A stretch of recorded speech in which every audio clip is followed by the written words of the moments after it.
Okay, so the next test we do for Rugby Player is a standing vertical jump, and this test assesses the explosive power in the legs. So the start of the test, you have to stand against the wall. We'll need chalk to this. You stand against the wall, and depending on what's your dominant hand, so for me, my dominant is right hand, so I'm standing against the wall with my right side by the wall.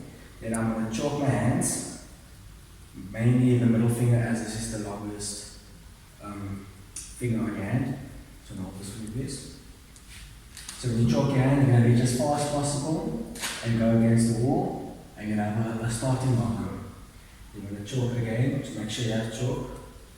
And then to demonstrate this exercise, you're going to have your feet shoulders apart, neutral position, and then in the movement, you're going to squat down, and you're going to explode as high as you can, touching against the wall. Okay, so I'm going to demonstrate it now. So that's my marker, and then to measure the distance, you will have a tape measure, which I have now, and then you will measure the distance between the lowest point of your marker and your starting point. And you have to measure it vertically, and you don't want to go across, you want to go straight down to the marker. It's going to demonstrate the movement. You're going to chalk his hand. You're going to go against the wall with his dominant hand, and just make a marker. Just chalk again. Okay, now going close to the wall, shoulders apart. You're going to squat down, and in momentum, you're going to jump up with the same momentum. Okay, you're going to try again. Just take a breather. You will use 3 tries normally, but obviously taking like a minute break between.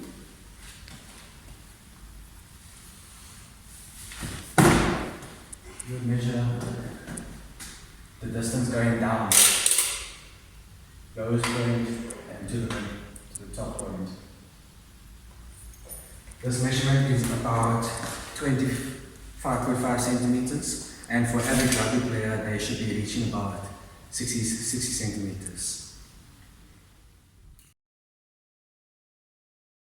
Okay, this FMT test for rugby player is now called active single leg raise, and this FMT test assesses your hip mobility and the flexibility in your hamstrings, which is good for rugby player, as it will also assess if they can get injured or not, if the injury grow. Okay, so the participant will lie on the floor first. Just down. So to start off, you need to first measure the distance between the A6 and the middle of the patella, and you get the length. You will get the midline. When you get the midline, you just will mark it on the athlete, which we have now, and then we'll put the stick next to that marker. So to start off is your back must be straight, your arms to your side, your legs closer together, and then your feet must be in the Dorsi-flexion position, which is facing to the ground. So with the stick next to his left leg, he's going to raise his right leg as far as he can, trying to get past the stick. So you can go. When you get past it without having imbalances. So you can see his right pelvis is slightly going up, so you want to try to keep that pelvis down, square on the floor. So you can release it. Go up slowly, good. Don't force it. You might pull your quads or your hamstring, you go too fast. So you want to keep your legs swaying and go as fast as possible. Yeah, okay, go back down. I'm going to do it one more time, but I want to make sure you keep your pelvis on the floor. Don't raise. Go. There we go. You go down now. So the scoring works. I'm going to do the other leg now, but the scoring works is a 2. You just relax for now. Scoring works with the 2 is if the leg is raised higher than the pole, and well, between the pole and the A6 is the scoring of 2. Scoring of 1 is if the leg goes towards the pole and the knee, and the scoring of 0 is if they can't raise it from the knee down. Now we're going to do the other leg, and he's going to raise his left leg as far as go, going slowly. As you can see, he's not going past the ball, so we'll give him a scoring of a 1. Let's try again.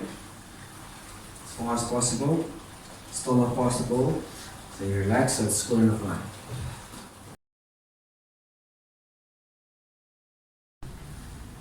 Okay, so this FMT test we're going to assess is called the overhead squat, and we're going to do it for a rugby player. So this overhead squat assesses any imbalances during the movement and just assesses the basic posture of the body. So to do the overhead squat is we're going to measure 10 centimeters and we're going to have a marker. We're going to start up against the wall, feet by the 10 centimeter mark, feet between the hips and shoulder width apart, with the toes slightly facing outwards. We're going to have our hands up in a 45-degree angle, and then we don't have to touch the wall, but you can have your hands against the wall, but not leaning against, just as it grazes up and down. You can have 45 degrees, and then you want to go as far as low as possible. Try to keep your legs 90 degrees, and you want to go as far as possible. Okay, let's demonstrate. Let's closer, let's go closer, 10 centimeters. Let's get closer, there we go. Now, move your feet slightly wider, shoulders more. There we go, shoulder width. Feet pointing out, hands on 45, and then we go as far as possible. Okay, we go up. His feet is not close to 10 centimeter mark, but he still struggles to do it. So we're going to go now to 20 centimeters away from the wall.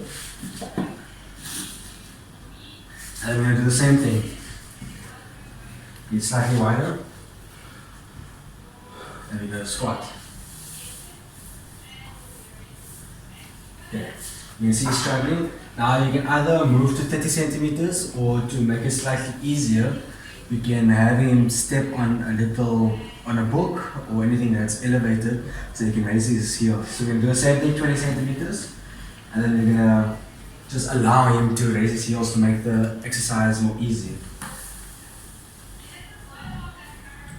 So as you can see, it's still not reaching the 90. So we're going to do the same thing with 30.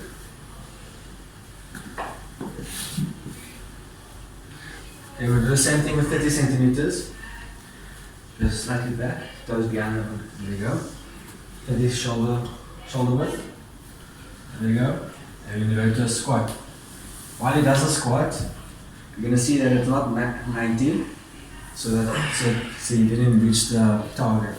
So for the scoring, if the athlete can do the squat properly by 10 centimeters, you get a score of 2. If you move to the 20 centimeter mark and still can't perform it and he has to do it on 20 centimeters, then it's a 1. If he can't do it and the legs heels are raised, we'll score them 1. And if they go to 30 and they do that, or they can't do it at all, you give them a score of 0, which is what Keenan got now, 0.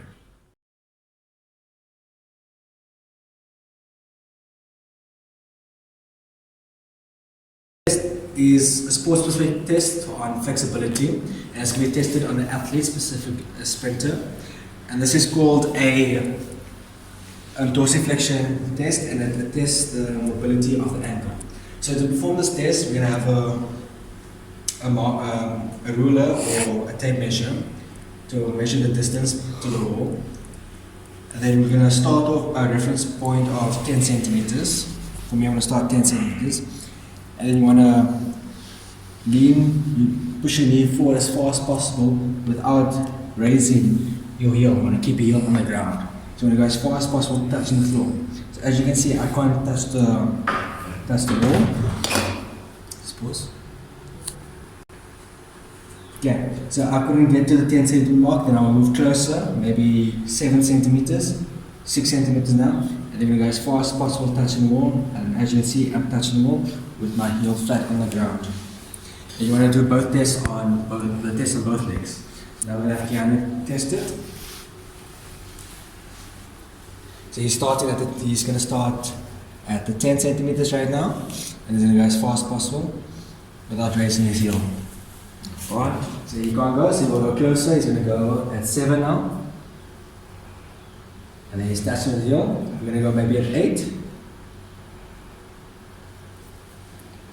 and he's just and there you got it. So you can see he's pushing, so you'll probably get 8.5, but we'll leave for now 8. So we're going to try the other leg. We'll start at 8 as that is last score. He's touching his heel. Now we're going to try 9.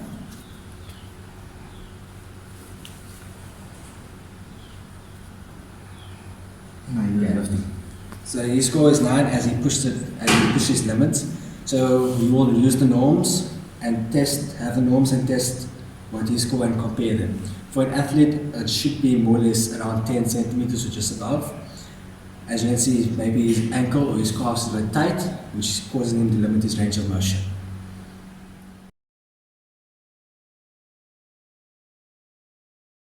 So the next FMT test is called a step down test, and this movement assesses your hip flexibility as well as your ankle flexibility. And this test is going to be demonstrated for a runner, specifically a sprinter. So to perform this test, we're going to start on the step, have a pole resting on our shoulders or on the back, and then we're going to keep the pole straight, and we're going to have my test on the right side first, balance on the left leg, and you're going to want to step as far as down as possible, touching the ground with the heel, and then hold it for a second, and you go back up.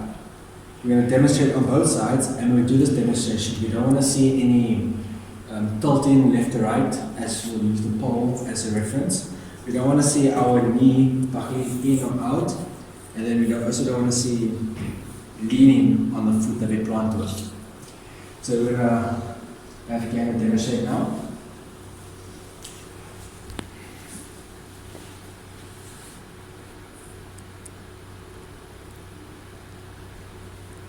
So as he does the movement, we're going to do it 3 times. So as he does the movement, for the scoring, if he does it perfect, we give him a score of 2.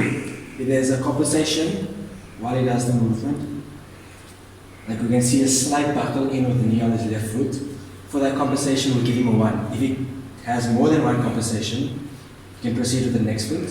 If he has more than 1 compensation, then we'll give him a 0.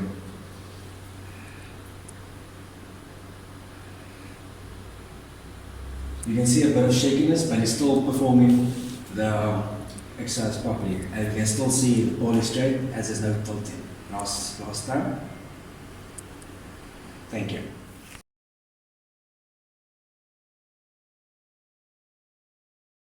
This FMT test is called the active leg raise.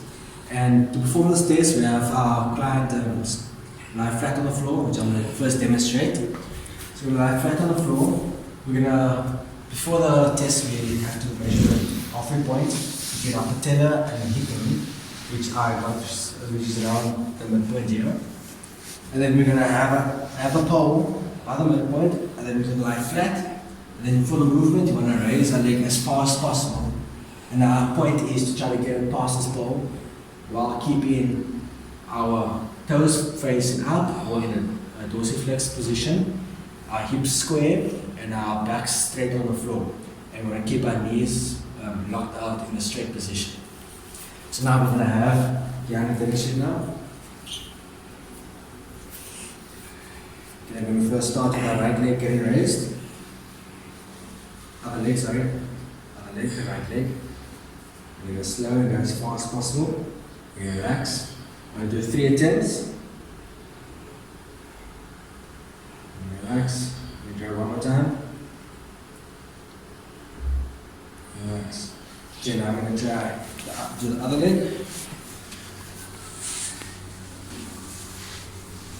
Relax. And one more time. So as he does the movement, for the scoring, if he manages to get the foot, the back of the heel, past his pole, we'll give the client a score of 2. If he can't go past the pole and it's behind the pole, between the pole and his knee, we'll give him a scoring of 1. If his foot doesn't go past his knee, so anything from the knee down, it's a scoring of 0. On both his legs, he got past his knee, but he couldn't get past the pole, which means he got a scoring of 1.